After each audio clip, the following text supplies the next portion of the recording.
Boa noite, irmãos e irmãs, bem-vindos ao nosso culto virtual. Nosso culto acontece todo domingo, às 18 horas aqui no YouTube, e também de forma presencial na rua Castro Alves, número 510, Vila Antártica, Botucatu, também às 18 horas. Às segundas-feiras, às 2h30 da tarde, e às quartas-feiras, às 7h30 da noite, acontecem nossas reuniões de oração através do aplicativo Zoom. Aos domingos de manhã temos nossa escola bíblica, às 9h30 da manhã, também pelo aplicativo Zoom, e a escola bíblica infantil acontece aqui no YouTube também às 9h30. Se você deseja contribuir com seus dízimos e ofertas, pode fazê-lo através de transferência ou Pix, pelos dados que estão na tela e na descrição do vídeo.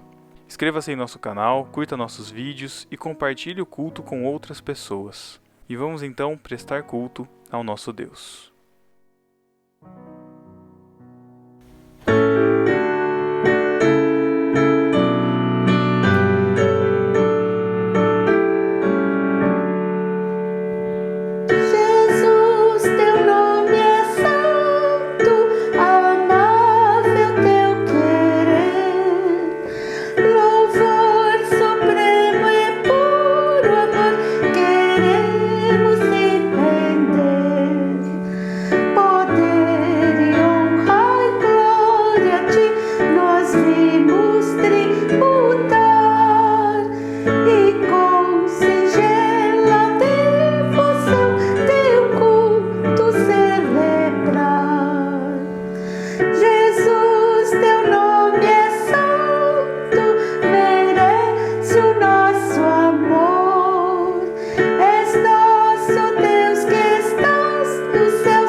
Boa noite, irmãos. Boa noite, irmãos. Graça e paz seja com todos, amém?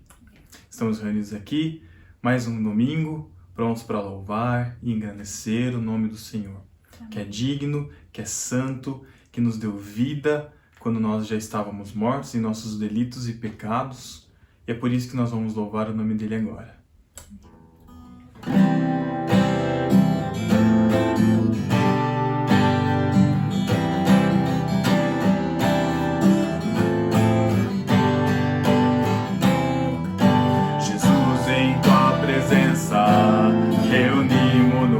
Aqui contemplamos tua face e rendemos-nos a ti, pois um dia tua morte trouxe vida a todos nós e nos deu completo acesso ao coração do Pai. Jesus, em tua presença reunimos-nos aqui, contemplamos tua face e rendemos-nos a ti, pois um dia a tua morte trouxe vida a todos nós e nos deu completo acesso ao coração do Pai. O véu que separa separa mais. A luz que outrora apagada agora brilha e cada dia brilha mais. Só pra te adorar e fazer teu nome grande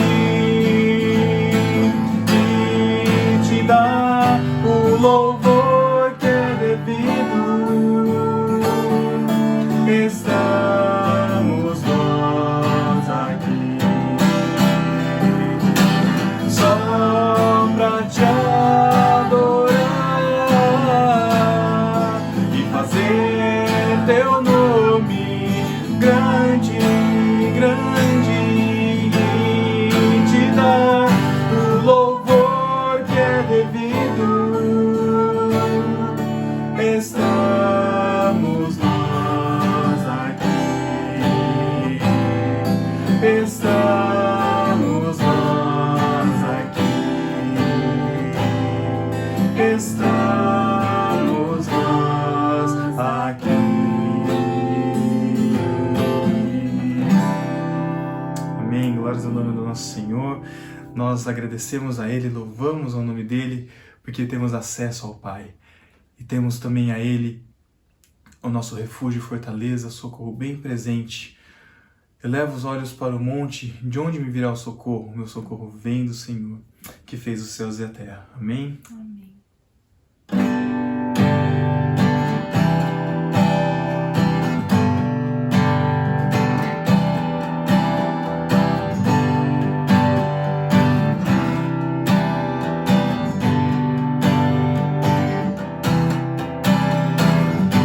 Elevo os olhos para os montes, quem me socorrerá?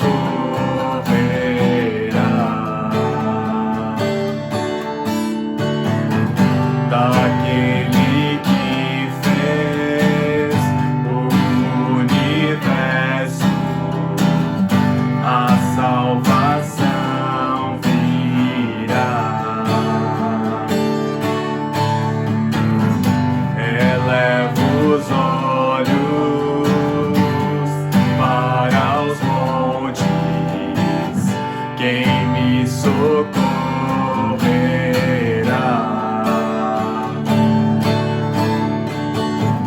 Daquele que fez o universo, a salvação virá.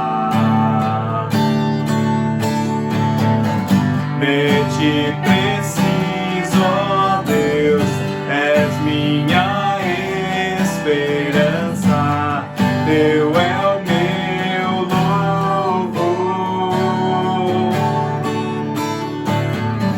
Por isso espero em ti, dá-me tua vida, vem em meu favor.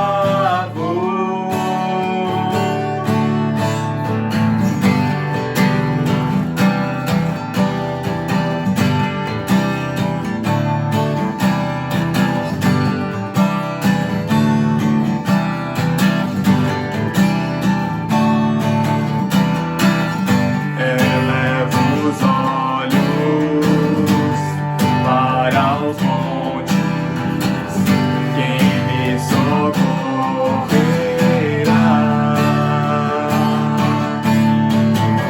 Daquele que fez o universo, a salvação virá. De ti preciso, ó Deus, és minha esperança, teu é o meu louvor. Por isso espero em ti, dá-me tua vida, vem em meu favor. De ti preciso, ó Deus, és minha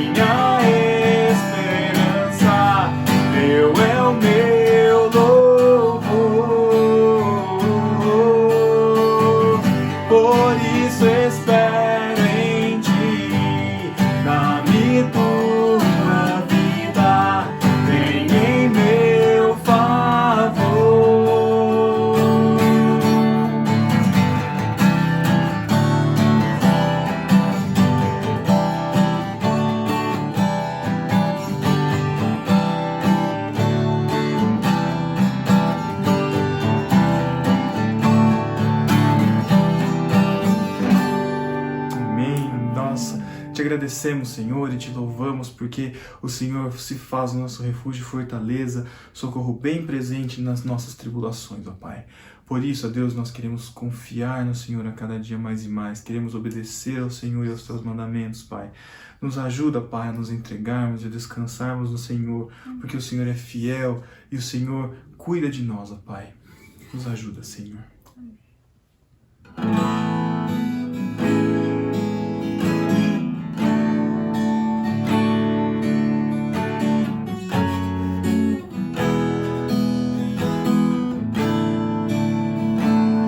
Eu confio em Ti, eu descanso em Ti, Tuas promessas se cumprirão.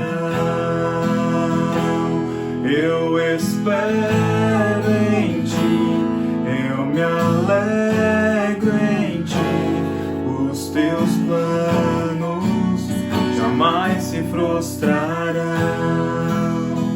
Tu és fiel.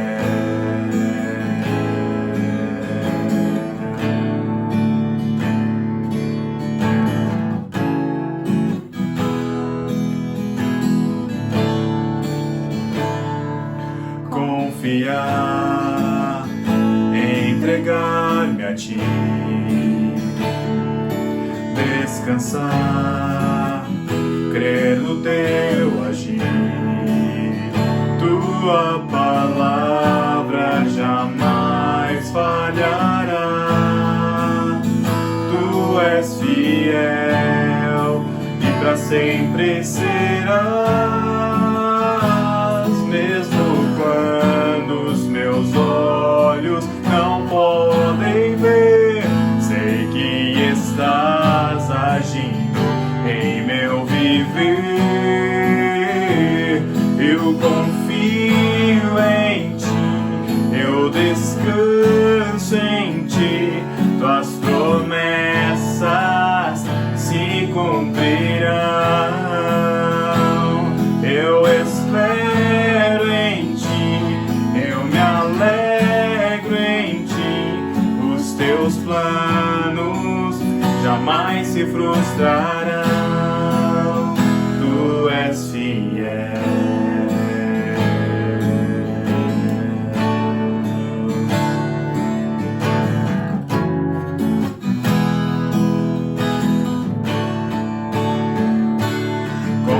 Confiar, entregar-me a Ti, descansar, crer no Teu agir. Tua palavra jamais falhará. Tu és fiel e para sempre serás, mesmo quando os Teus olhos não podem ver. Sei que estás agindo em meu viver. Eu confio em Ti, eu descanso em Ti, Tuas promessas se cumprirão. Eu espero em Ti, eu me alegro em Ti, os Teus planos jamais se frustrarão. Eu confio em Ti, eu descanso em Ti, Tuas promessas se cumprirão.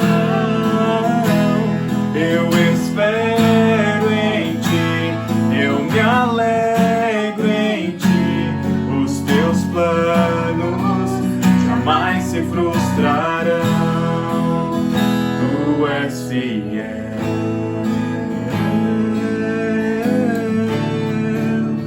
Tu és fiel.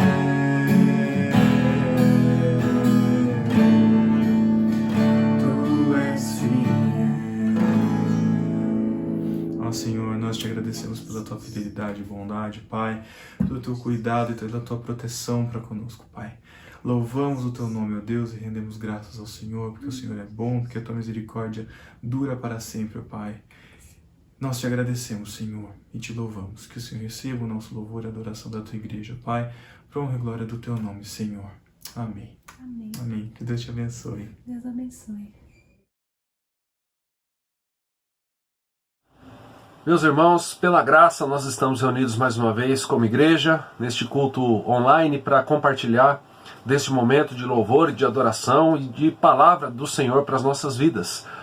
Eu gostaria de dizer que nós estamos ansiosos para que o mais breve possível nós possamos ter uma ênfase maior nos cultos presenciais, que já estão acontecendo há alguns meses e com uma participação cada vez maior das pessoas. E agora, com a segunda dose da vacina aqui na nossa cidade, a expectativa é que o mais breve possível nós possamos estar todos reunidos ali no culto presencial, domingo, na igreja, para compartilhar da palavra, para compartilhar também da vida. Eu sempre digo que este culto online ele é uma bênção. A tecnologia pode e deve ser usada para o bem, mas ela também não substitui, né, a nossa comunhão, a comunhão presencial, e pela graça do Senhor logo nós estaremos nela.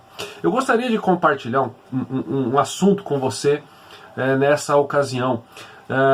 Essa semana um texto que ficou batendo na minha cabeça o tempo todo foi o texto no Evangelho de Mateus, no capítulo 7, versos 28 e 29, o finalzinho do Sermão do Monte, onde Mateus ele registra como as pessoas ficavam depois de ouvir os discursos, os ensinos de Jesus.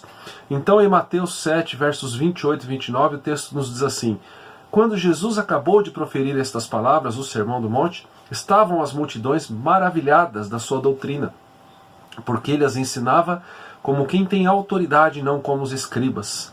Quantas vezes um livro, quantas vezes uma notícia nos deixa assim tão maravilhados? Nós sofremos hoje com algo chamado obesidade mental ou obesidade intelectual. Não sei se você já teve a oportunidade de ler sobre isso. Mas o que isso significa? Significa que hoje em dia nós consumimos informação em excesso, de forma geral. Não estou aqui fazendo referência apenas a boas informações ou a informações ruins e supérfluas, né? Quando a gente pega o todo, né, de conteúdo que chega na nossa mente, por dia nós ficamos assim como alguns sociólogos já chamam e denominam de obesidade mental e intelectual. Não sei também se você já teve curiosidade de ter acesso a estudos que mostram quanto de informação nós consumimos. Foi feito um estudo já há alguns anos, em 2016, nos Estados Unidos, e esse estudo afirmava que uma pessoa normal ela passa quase 12 horas por dia consumindo informação. E lê e escuta, né, mais de 100 mil palavras por dia. E alguém também traduzindo para números e processando isso no computador seria a mesma coisa de que você tivesse contato a 34 gigabytes de informação por dia. Olha lá, né, a quantidade de informação que nós temos, né? É muita coisa. E muitas vezes, irmãos, quando a gente não reflete, a gente fica como um computador que trabalha o tempo todo, ou se não um motor de carro que o tempo todo está trabalhando em alta rotação. O motor não aguenta. Um computador também não aguenta. Às vezes você tem que desligar ele um pouco para ele não superaquecer. Mas nós não somos computadores, nós somos homens e mulheres feitos de carne e osso. E precisamos então refletir sobre essa questão. Será que eu estou sofrendo de obesidade mental ou obesidade intelectual? Eu consumo e muitas vezes eu não coloco em prática ou eu não percebo que eu estou consumindo em excesso. Será que a gente precisa ter algum tipo de critério nesse sentido? Uma outra pergunta que eu queria fazer é o seguinte: o que isso tem a ver com a nossa espiritualidade? De muitos aspectos. Por quê? Porque assim como acontece com todas as informações que nós recebemos diariamente, eu corro risco como um cristão, e você também, de consumir muito material sobre o Evangelho, mas não processar da maneira adequada, né? E aí eu preciso refletir sobre isso. Eu queria fazer uma pergunta: você tem um hábito de adquirir material cristão, você tem um hábito de ler a sua Bíblia? E aqui a gente sempre abre para duas possibilidades, ou a resposta é sim ou não. Se a resposta é não, eu não tenho o hábito de ler a Bíblia, sugiro fortemente que você reveja isso na sua vida. Não dá para um cristão deixar de ler a palavra, não dá para a gente não conhecer, nós precisamos. Lembra que o salmista começa a dizer que o nosso prazer está na palavra do Senhor, palavra esta na qual nós meditamos dia e noite. Tá? Então a pessoa, o cristão que ele não tem o hábito de ler a palavra, né, ele precisa mudar isso urgentemente na sua vida. Agora, se a resposta é sim, você tem o hábito de ler e meditar na Sagrada Escritura, uma outra reflexão é necessária ainda. Né? Será que nós podemos afirmar que nós conhecemos o Senhor mais do que conhecíamos há um ano atrás? Né? Ou seja, a leitura e a meditação da palavra que eu faço, ela está me transformando em uma pessoa mais parecida com Jesus Cristo? Nós precisamos refletir sobre isso. A própria palavra, a própria Escritura, né, traz essa reflexão, por exemplo, na carta de Tiago, no capítulo 1, versos 22 a 24, quando a Escritura mesmo diz o seguinte: tornai-vos, pois, praticantes da palavra, e não somente ouvintes, enganando-vos a vós mesmos. Porque se alguém é ouvinte da palavra, mas não praticante, assemelha-se ao homem que contempla num espelho o seu rosto natural, pois assim mesmo se contempla e se retira, e para logo se esquece de como era a sua aparência. Nós devemos buscar conhecer o Senhor e a sua palavra e obedecer aos seus mandamentos. Mas afinal de contas, será que nós estamos crescendo nesse processo de conhecer o Senhor? Eu lembrei disso de um livro, né, que eu já li alguns anos atrás, de um pastor chamado Craig Groeschel, o livro Cristão Ateu, no qual o pastor Craig ele escreve um capítulo intitulado Quando você crê em Deus, mas não o conhece de verdade. E eu quero mencionar um trecho desse capítulo, né? Quando você crê em Deus, mas não o conhece de verdade. Ele diz o seguinte: alguns de nós conhecem a Deus só de reputação, como quando um amigo próximo nos fala de determinada moça ou rapaz. Podemos saber alguma coisa sobre ele, talvez por termos ido à igreja umas poucas vezes, ou porque nos contaram algumas histórias da Bíblia, ou por termos um versículo favorito em um imã de geladeira. Mas tudo isso não passa de conhecimento de segunda mão, é o que ele está chamando, né, de conhecimento de reputação. Outros conhecem a Deus como uma lembrança. Olha que interessante. Experimentamos de verdade sua bondade, sua graça e seu amor no passado. Como aconteceu há pouco tempo, quando topei com um velho companheiro de faculdade. Há 20 anos éramos inseparáveis. Assistíamos às aulas juntos, praticávamos esporte juntos e conhecemos a Cristo juntos. Depois que nos formamos, perdemos contato. Conheci-o anos atrás, mas não posso dizer que o conheço agora. Conhecimento como uma lembrança. E ele ainda complementa. E outros ainda conhecem a Deus na intimidade. Aqui agora, neste exato momento. Esse é o tipo de relacionamento amoroso que Deus promete para quando o buscamos. Quando tivermos sede de Deus, Ele nos satisfará. E se continuarmos a buscá-lo, passaremos a conhecê-lo em intimidade cada vez maior. Ao ouvirmos a sua voz, nós a reconheceremos no mesmo instante. Falaremos com Deus o tempo todo e sentiremos a sua falta quando as circunstâncias nos distraírem da sua presença. Construiremos uma história juntos, acumulando casos e mais casos de experiências compartilhados. Amaremos a Deus, confiaremos em Deus, conheceremos a Deus. Meus irmãos, eu acredito que esse último tipo que o pastor Groeschel menciona, esse tipo de conhecimento em intimidade, é o que o Senhor deseja encontrar em cada um de nós. Ele deseja olhar para mim e para você e perceber que nós temos um anseio por conhecê-lo e prosseguir conhecendo. E para isso, para responder a essa questão, conhecer o Senhor, como eu faço para conhecê-lo? A própria Escritura também nos auxilia nisso. João, no capítulo 5 do seu Evangelho, verso 39, deixa isso bem claro, quando Jesus mesmo diz: examinai as Escrituras, porque julgais ter nelas a vida eterna, e são elas mesmas que testificam de mim. Se eu realmente quero ter este anseio, se eu quero ter mais vida com Deus, se eu quero ser um cristão de fato mais profundo na minha fé, né, eu preciso conhecer a palavra do Senhor. É através da palavra que eu tenho acesso ao conhecimento de Deus. Eu devo conhecê-la. Não é uma sugestão, é um mandamento para nós. Gosto muito daquele outro versículo que está em Deuteronômio 29:29, que diz assim: as coisas encobertas pertencem ao Senhor nosso Deus, porém as reveladas nos pertencem, a nós e aos nossos filhos, para sempre, para que cumpramos todas as palavras dessa lei.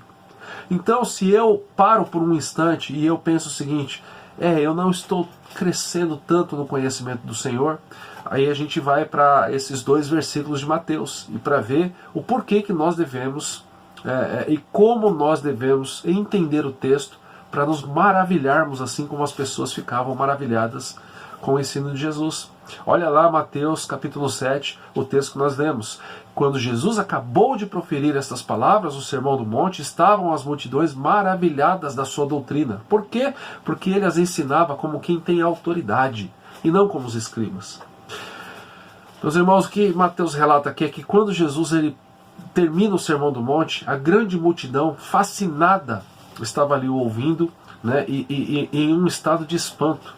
No português, nosso idioma, fica um pouco mais difícil, alguns vão dizer até quase que impossível, reproduzir o exato sabor do verbo usado no original para descrever esse estado da mente, do coração do povo.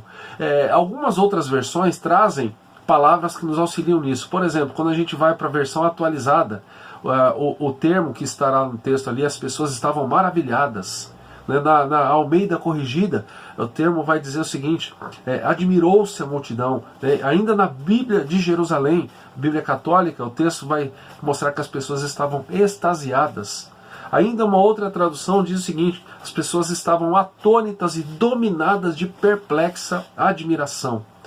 Essas traduções elas são muito úteis, né, para nos auxiliar ainda no entendimento de como as pessoas estavam depois de ouvir a Jesus. O significado literal, né, do texto original diz então que as pessoas ficaram como que fora de si, né, é como se elas fossem tiradas dos seus sentidos. E outra coisa interessante é que o tempo do verbo mostra que esse estado de assombro não foi uma experiência momentânea, mas uma experiência que durou algum tempo. Então eu gostaria muito de estar lá no meio da multidão, né, próximo ali como discípulo de Jesus, ouvindo os ensinos dele, para que eu sentisse também, pudesse experimentar essa sensação de admiração tão profunda sobre as suas palavras. Vamos ouvir agora por que a multidão ficava assim. Eu quero destacar alguns pontos aqui para a gente valorizar cada vez mais a palavra do Senhor, né, e a gente entender que ela é quem nos move a uma vida de proximidade com Deus, é ela quem vai tocar no nosso mais profundo do nosso coração, né, e nos levar a ter essa maravilhosa sensação de buscar ao Senhor. Por que os ouvintes de Jesus ficavam tão maravilhados? Em primeiro lugar, porque Jesus falava a verdade. Olha só, e aí eu quero já lembrar que você é discípulo dele. Então a gente deve olhar para Jesus e se ele falava a verdade, nós também devemos falar. Então esses pontos daqui para frente, irmãos, quando eu dizer o seguinte: Jesus falava a verdade, entenda que você também como discípulo deve falar a verdade, né? O que acontecia é que muitas vezes os escribas, né, quem eram os escribas? Deixa eu colocar aqui para você, talvez você tenha essa dúvida. Eram homens que copiavam e interpretavam a lei de Moisés. Você vê isso lá em Esdras 7, capítulo 6. Os escribas, eles criaram também, aos poucos, um sistema muito complicado de ensinamentos, que era conhecido como a tradição dos anciãos.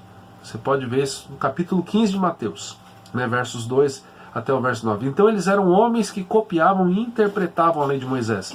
Mas muitas vezes eles eram conhecidos também pela corrupção, e eles eram um tanto quanto evasivos, né, no meio das suas mensagens, no meio das suas reflexões.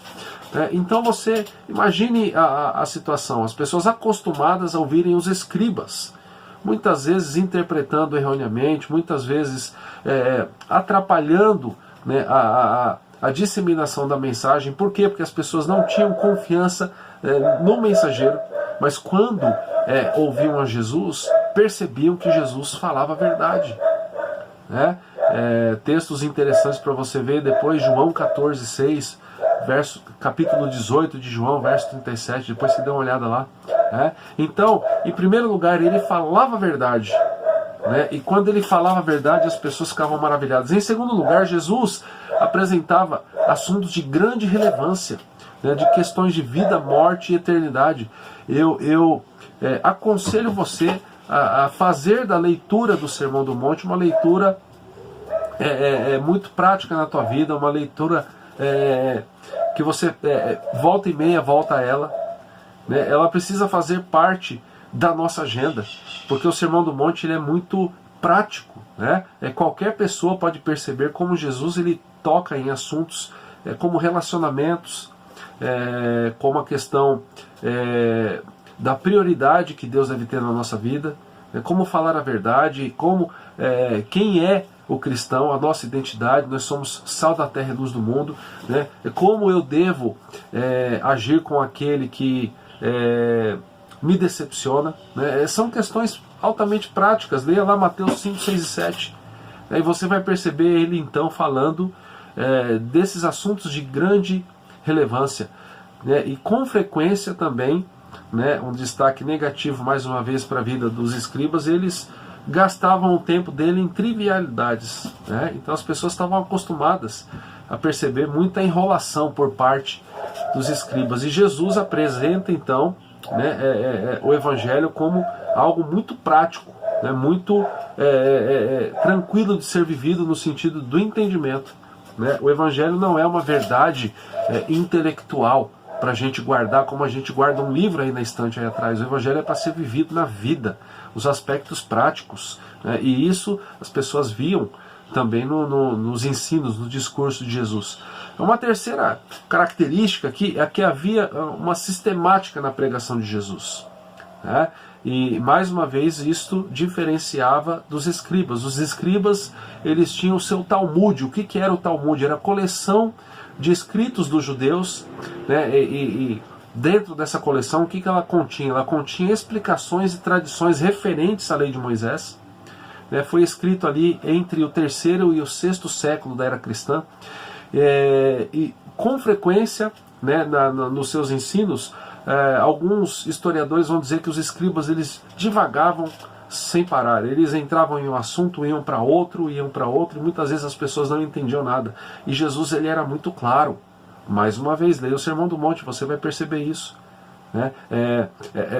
É muito bom você poder fazer a leitura do Sermão do Monte e orar, porque certamente em alguns aspectos você vai perceber que mudanças são necessárias na tua vida, no relacionamento com pessoas próximas, no relacionamento com todas as pessoas, no teu relacionamento com Deus, nos cuidados que você deve ter em relação à tua própria vida. No texto, no capítulo 6, quando ele fala sobre a questão da ansiedade, olha lá como é atual, como é prático. Então havia essa sistemática na pregação de Jesus. Um outro ponto é que Jesus ele excitava a curiosidade das pessoas ao fazer uso generoso de ilustrações. Por que ele usava ilustrações? Para que as pessoas percebessem a aplicabilidade da palavra na vida. Então quando as pessoas ouviam Jesus, quando você lê os evangelhos, você percebe isso. Eles sempre fazendo uso de exemplos práticos, exemplos do dia a dia, para que as pessoas entendessem aquilo que ele estava querendo dizer. Um outro ponto, que Jesus falava como uma pessoa que demonstrava amor pelos homens, como aquele que se preocupava com o bem-estar eterno dos seus ouvintes e sempre apontava para o Pai, e para o amor do Pai. A gente vê isso, por exemplo, no capítulo 5, versos 44 a 48 de Mateus. A falta de amor, por outro lado, pela parte dos escribas, é evidente em outras passagens. Como quando eles dizem o seguinte: olha, nós não somos pecadores, nós não somos assim como vocês que são pessoas normais. Eles gostavam de acender holofotes para eles mesmos. Eles gostavam dos principais lugares de destaque no meio da sociedade. E quando as pessoas ouvem Jesus, não, Jesus ele demonstrava amor pela pessoa. Eu não sei se você já viveu a experiência de conversar com alguém que te menospreza completamente. Eu lembro de há uns anos atrás, eu estava em um curso em uma igreja, e com vários outros pastores, e de repente eu vi um pastor ali que ele tinha passado por uma experiência muito difícil, né? Ele tinha sofrido um acidente de carro em uma rodovia com a sua esposa, com o seu filho, a esposa estava grávida ainda, o carro perdeu o controle e capotou. E quando eu vi aquele irmão, falei, puxa, deixa eu lá perguntar como é que ele está, né? E eu falei, ô irmão, tudo bem, como é que você está? Fiquei sabendo do seu acidente, nós estávamos orando pela vida de vocês, e nisso entrou um outro amigo dele, e começou a conversar com ele, e ele me ignorou completamente, né? E eu lembro que eu fiquei muito chateado com aquilo, eu falei, poxa vida, eu estou aqui perguntando sobre ele, preocupado com ele, mas foi uma situação que ele praticamente virou as costas para mim, para dar atenção para o outro. Eu fiquei parado ali e falei, então tá, né? Saí e voltei para o meu lugar. É diferente quando você conversa com uma pessoa, que a pessoa demonstra atenção por aquilo que você está falando, né? Algumas pessoas dizem hoje que nós temos aí no mercado muitos cursos de oratória, mas a gente precisa de um curso de escutatória. Quando você escuta a pessoa, você está demonstrando interesse por ela, você está valorizando essa pessoa, né? E isso era uma marca na vida de Jesus, e se era marca na vida dele, que seja na nossa também. E finalmente, né, e o ponto mais importante aqui, é que ele no verso de número 28, esse ponto é destacado, Jesus ele falava com autoridade. A gente precisa lembrar do cerne da mensagem de Jesus. A mensagem dele tinha muita autoridade, porque ela vinha diretamente do coração do próprio Pai, né? Olha lá, por exemplo, o que o texto em João 8:26 diz: muitas coisas tenho para dizer a vosso respeito e vos julgar, porém aquele que me enviou é verdadeiro, de modo que as coisas que dele tenho ouvido, essas digo ao mundo. Jesus ele tinha consciência da sua missão, ele foi enviado pelo Pai para resgatar, né, o seu povo, para resgatar pecadores, né? E ele tinha uma mensagem vinda do Pai para ele. E o tempo todo ele diz, né, que ele tinha autoridade. Toda autoridade me foi dada no céu e na terra. Ele fala na grande comissão, no final deste evangelho, né? Então a gente precisa entender que aquele que estava falando, falava com autoridade. Daí também vira o mais profundo do seu próprio ser e da Escritura. Os escribas, por outro lado, eles estavam o tempo todo extraindo os seus ensinos de fontes que são falíveis, podiam falhar, citando ali um escriba, citando outro. Os escribas tentavam tirar, de acordo com um comentarista, água de cisternas rotas, né? Agora Jesus não, Jesus ele extraía de si mesmo, pois ele é a fonte de água viva, como Jeremias 2,13 diz. Jesus é o Evangelho, Jesus é a palavra, é a personificação da palavra. Então ele tem autoridade, e quando ele falava com autoridade. Então, meus irmãos, é muito interessante a gente refletir sobre isso, né? Se essas características, elas são características da vida, né, e da fala e do discurso de Jesus, devem ser características minhas e suas também, né? Eu vou mais uma vez enumerar elas aqui, eu vou mais uma vez mencioná-las. Em primeiro lugar, Jesus falava a verdade. Em segundo lugar, ele apresentava assuntos de grande relevância, questões de vida, morte e eternidade. Em terceiro lugar, havia sistemática, né, na pregação de Jesus, havia lógica, né, a lógica da palavra. Em quarto lugar, o Senhor Jesus exercitava o que é curiosidade ao fazer uso, né, das ilustrações. A gente precisa também ter curiosidade, ver o que é que cabe a nós como oportunidade para a pregação do Evangelho. Lembra daquela velha história? As coisas estão tão ruins, né, e a gente entra dizendo, mas não era para ser assim, né? Deus não nos criou para sofrer dessa forma, né? E Jesus também falava como aquele que amava os homens. A gente precisa demonstrar amor pelas pessoas. E em último lugar aqui, Jesus falava com autoridade. Agora, uma pergunta que eu quero fazer para você: se Jesus falava com autoridade, você deve falar com autoridade em nome dele também? E a resposta é sim. Sabe por quê? Porque a palavra de Deus, em textos, por exemplo, eu vou mencionar só um versículo aqui, 2 Coríntios 5:20, ensina que eu e você, nós, somos embaixadores de Cristo. O texto diz, de sorte que somos embaixadores em nome de Cristo, como se Deus exortasse por nosso intermédio. Em nome de Cristo, pois, rogamos que vos reconcilieis com Deus. Nós somos embaixadores de Cristo. E aí, para trazer um pouco de luz, o que é e o que é que faz um embaixador?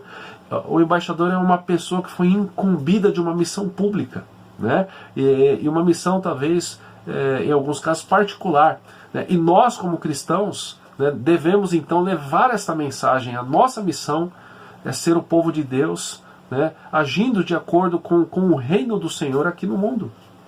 Nós somos embaixadores de Cristo, né, e nós precisamos então olhar para Jesus e agir da mesma forma como Jesus agia, e que no nosso discurso, as nossas palavras causem o mesmo efeito. Para isso eu preciso, né, como o Groeschel diz, crescer em intimidade com o Senhor. E a intimidade está ligado à minha vida, né, de devoção a Ele, a sua palavra.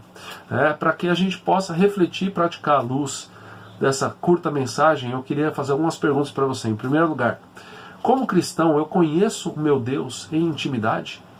Ou como o pastor Groeschel diz, talvez eu conheço como uma memória do passado, como uma experiência que eu tive há 20, 30, 50 anos atrás. Eu conheço superficialmente, como alguém que eu conheci de ouvir falar.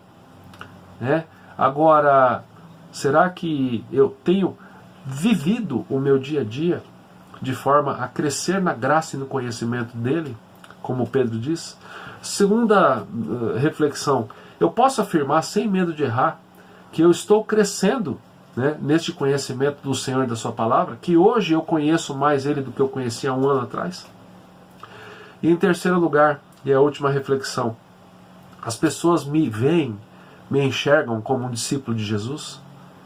Porque eu preciso lembrar do texto que diz que nós somos embaixadores dele. Então a nossa missão, né, que a gente deve agarrar com unhas e dentes aqui, esse anseio por parecermos cada dia mais com o Senhor, e que Ele nos ajude nisso. Eu sei que nós cometemos pecados, né? Eu, primeiro de todos aqui, a afirmar isso. Eu cometo pecados, mas eu creio que o Senhor tem um plano para a minha vida e para a sua. E esse plano, para que seja levado a cabo, né, o Senhor espera que eu e você busquemos Ele em oração e busquemos conhecê-lo cada vez mais. E que tudo isso seja para a honra e glória dele. Que aonde você andar, as pessoas vejam um homem e uma mulher que fala com autoridade, que ama as pessoas, que fala com lógica, que sabe expressar o conhecimento que tem de Deus. Que as pessoas também fiquem maravilhadas, porque nós somos porta-vozes do Evangelho de Jesus, do Espírito Santo que em nós habita e que quer fazer com que eu e você pareçamos cada dia mais com Ele, Jesus Cristo. Fecha os teus olhos, vamos orar e vamos louvar e agradecer ao Senhor por mais essa oportunidade. Obrigado, ó Pai, porque nós estamos aqui reunidos com a Tua palavra aberta, e que assim como o Senhor, ó Deus, tinha a mensagem vinda do Pai, nós temos também. O Senhor deixou a palavra para nós, que possamos viver de acordo com a Tua palavra, e que as pessoas olhem para nós e vejam homens e mulheres, discípulos de Jesus Cristo, servos do Deus Altíssimo, pessoas em quem o Espírito Santo habita. Que as pessoas olhem para nós e enxerguem Jesus. Usa de misericórdia, Pai. Nos dá força para vencer as tentações, o pecado, e que possamos, ó Pai, crescer na graça e no conhecimento do Senhor. Conhecer o Senhor não como uma memória, mas ter intimidade com o Senhor e crescer, ó Pai, a cada dia conhecê-lo mais e mais ao nosso desejo. Nós oramos assim, em nome e por amor do nosso Senhor e Salvador Jesus. Amém. E amém. Que a graça do nosso Senhor e Salvador Jesus, que o amor do nosso amado e eterno Pai, que a comunhão e o consolo e o ensino do Espírito Santo estejam sobre nós hoje e para todo sempre. Amém. E amém. Que Deus te abençoe, que por onde você andar as pessoas olhem para você e enxerguem Jesus Cristo. Como a chuva cai do céu, dando a vida onde cair, quero ser um mensageiro a te servir. Há tantas vidas a salvar, se não for por mim, por quem